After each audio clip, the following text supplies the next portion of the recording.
Yan, mega love shoutout po sa ating lahat guys. Samahan nyo ulit ako para kumain. Ito yung lunch ko. Yan siya guys.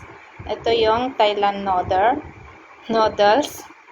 Nilagyan ko ng hipon at saka yung fish cake.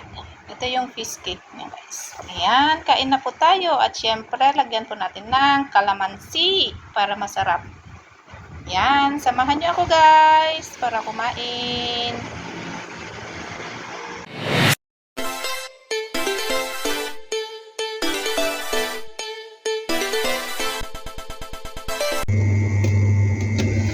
Guys, maglagay po tayo ng fish cake at saka yung hipon na